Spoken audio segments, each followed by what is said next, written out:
Hello students, welcome back to our channel. We are continuing our chapter. जो हमारा fifth chapter है उसका ये थर्ड लेक्चर है, तो उसको हम कंटिन्यू कर रहे हैं. थोड़ा डिले हो गया है बिकॉज ऑफ सर्टेन इश्यूज. तो अब हम इसको कंटिन्यू करते हैं. आज हम इसको फिनिश करेंगे और फिर इसके क्वेश्चंस. वन थिंग चिल्ड्रन, आप लोगों ने काफ़ी बच्चों ने ऐप डाउनलोड किया है and you are being benefited from that also. और कुछ बच्चे जो हैं वो यहाँ पे हमें देख रहे हैं हमारे वीडियोस. एक चीज़ मैं कहूँगी बेटा, जैसे हमने कोई वीडियो सपोज 1 महीने पहले डाला है या 2 महीने पहले डाला है, अब आप उसको देख रहे हो तो आप उस पर कमेंट करते हो, कुछ क्वेश्चंस पूछते हो, तो हम आपको मैसेज में वो नहीं समझा सकते. आप मेरे चीज़ समझ रहे हो? आपको मैं मैसेज में वो डिटेल में नहीं समझा सकती कि उसका क्या इसेंस है या क्या मीनिंग है. तो that is why we have created this app. ये ऐप इसीलिए है कि हम आपके बीच बीच में डाउट क्लासेस लेते रहें, कि आपको हम जैसे मैथ्स वाले सर ने एक टाइम टेबल प्रोवाइड कर दिया. Very soon I am also going to do the same, कि हम आपके सेशंस लेंगे जिसमें आपको हम चैप्टर बता देंगे कि हाँ बेटा इसके आप हमें डाउट्स उस दिन पूछ लीजिए.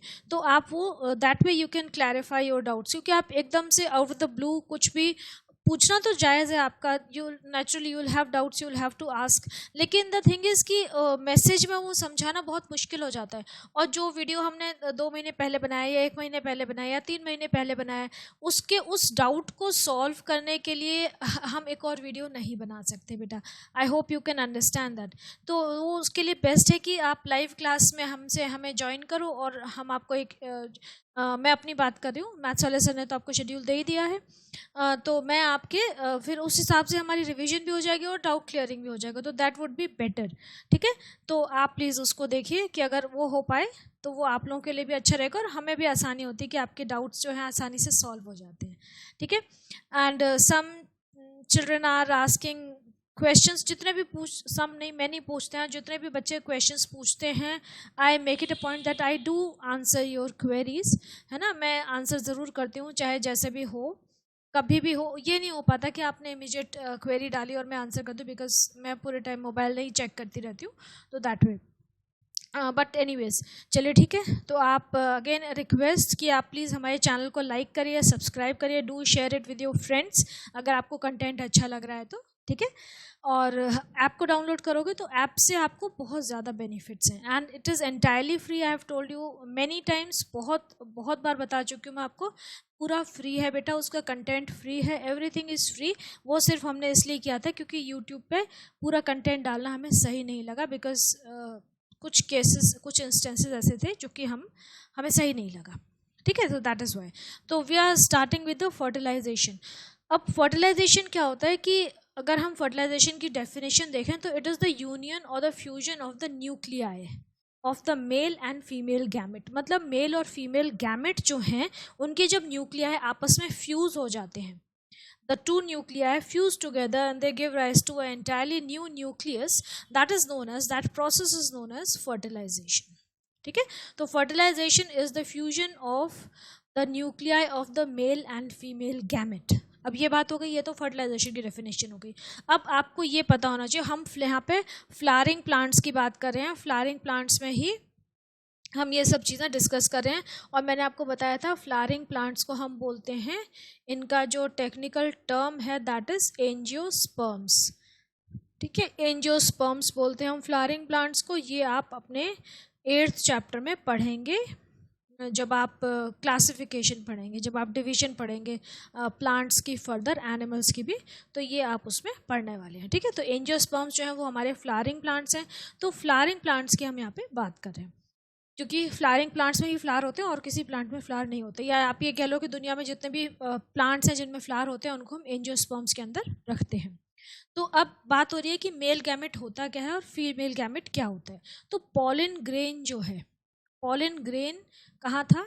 आपका जो फिलामेंट है उसमें एंथर ऊपर अटैच्ड है.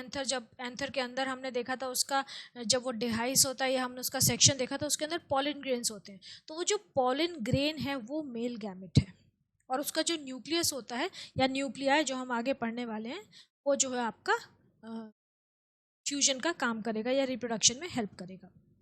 तो ये हो गया मेल गैमेट। पॉलन ग्रेन जो है वो आपका मेल गैमेट है। अब फीमेल गैमेट क्या होता है? जो ओवरी के अंदर जो ओव्यूल है, छोटा सा ओव्यूल प्रेजेंट होता है, वो फीमेल गैमेट होता है। अब इनके अंदर भी जैसे पॉलन ग्रेन मेल गैमेट है, उसके अंदर भी बहुत सारे स्ट्रक्चर्स हैं। उसका क्या है इंटरनल स्ट्रक्चर, वो हम अभी पढ़ते हैं। ओव्यूल जो है वो फीमेल गैमेट है, उसका क्या इंटरनल स्ट्रक्चर है वो हम अभी पढ़ते हैं। तो आप लोगों को इसमें थोड़ा सा कन्फ्यूजन होता है, थोड़ा सा ये जो कॉन्सेप्ट है बच्चों को डिफिकल्ट लगता है। तो आप कुछ नहीं करो, आप आराम से बैठो, मैं जो आपको समझा रही हूँ बस आप उसको देखते रहो। एक बार देख लो और फिर हम उसको एक बार आपकी बुक की थ्योरी के हिसाब से कर लेंगे, ठीक है। तो यहाँ पे ये जो डायग्राम दे रखा है, ये आपको डायग्राम पता है क्या है? ये आपको एक ऐसे एलएस लॉन्गिट्यूडिनल सेक्शन दे रखा है ओवरी का, और यहाँ पे ये पॉलन ग्रेन आके गिरे हैं जो जर्मिनेट हो रहे हैं। पॉलन ट्यूब देखो, ये पॉलन ट्यूब पूरी यहाँ से लेके यहाँ तक जा रही है। ये स्ट्रक्चर जो है ये ओव्यूल है, पूरा ओव्यूल के अंदर एंटर कर रही है, और फिर आगे जो भी हो रहा है वो हम देखते हैं, ठीक है। तो अब हम एक एक करके चलते हैं। हम सबसे पहले बात कर रहे हैं पॉलन ग्रेन की, कि पॉलन ग्रेन क्या होता है और वो उसके अंदर क्या क्या स्ट्रक्चर्स होते हैं। तो देखो अब यहाँ पे ये वाला डायग्राम देखो आप, ठीक है। पॉलन ग्रेन क्या होता है कि it's a small circular structure, जिसकी कि मैं जैसे यहाँ पे बनाऊँ तो ये एक सर्कुलर स्ट्रक्चर है, ठीक है। ये पॉलन ग्रेन है। अब इसकी मैं वॉल की बात कर रही हूँ, हम इंटरनल जो अंदर वाली वॉल है, इंटरनल वॉल की बात कर रहे हैं। तो वो इंटरनल वॉल जो है वो थिक होती है थोड़ी सी, और अंदर से देखो ये ऐसी है। तो ये जो पूरी है, ये रेड जो लाइंस मैंने दो बनाई हैं, इनके अंदर का जो पूरा जो ये स्ट्रक्चर है, इसको हम बोल रहे हैं इंटाइन। ये इंटरनल वॉल है पॉलन ग्रेन की, ठीक है। पॉलन ग्रेन एक सेल है जिसकी ये इंटरनल वॉल है, जिसको हम बोल रहे हैं इंटाइन। ये थिक है, बाहर से सर्कुलर है, अंदर से थोड़ी सी अनइवन है। ये बात समझ में आ गई। अब इसके अंदर इसका साइटोप्लाज्म होता है, ठीक है, और इसमें दो न्यूक्लियस होते हैं। एक होता है ट्यूब न्यूक्लियस और एक होता है जेनरेटिव न्यूक्लियस, ठीक है। ये क्या होते हैं, कैसे बनते हैं, ये सब आपके सिलेबस में नहीं है, ये हम 12th में पढ़ते हैं, 11th 12th में पढ़ते हैं जब हम, अगर आप बायो लेंगे तो ये दो न्यूक्लियस हो गए। एक हो गया ये ट्यूब न्यूक्लियस, ठीक है, और एक होता है जेनरेटिव न्यूक्लियस, ठीक है। अभी हम देखेंगे इनका क्या फंक्शन है, ये क्या क्या करते हैं। ओके, ये चीज़ हो गई। अब देखो इंटाइन के बाहर, इसके बाहर एक और रफ सी कवरिंग होती है। ये रफ होती है मतलब अनइवन ऐसे, जिसको हम क्या बोल रहे हैं, इसको हम बोल रहे हैं एक्साइन। और देखो एक्साइन में ना यहाँ पे बीच बीच में ये गैप्स दिख रहे हैं आपको, एक्साइन ब्रोकन है यहाँ पे बीच बीच में। इसका नाम क्या रखा हमने, एक्साइन। मतलब ये बाहर की कवरिंग है एक्सटर्नल, तो हमने इसका नाम दिया एक्साइन। अंदर वाली जो थी वो क्या थी, इंटाइन।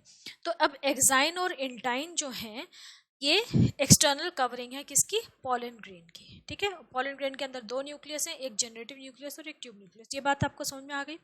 अब देखो ये जो एक्साइन यहाँ पे ब्रोकन है, ये स्पेस है ना एक्साइन के बीच में, ये कितने भी हो सकते हैं, 2 4, 2 तो नहीं होते, 4 5 6, कितने भी हो सकते हैं, डिपेंड्स कि हर पॉलन ग्रेन का अलग होता है, ठीक है।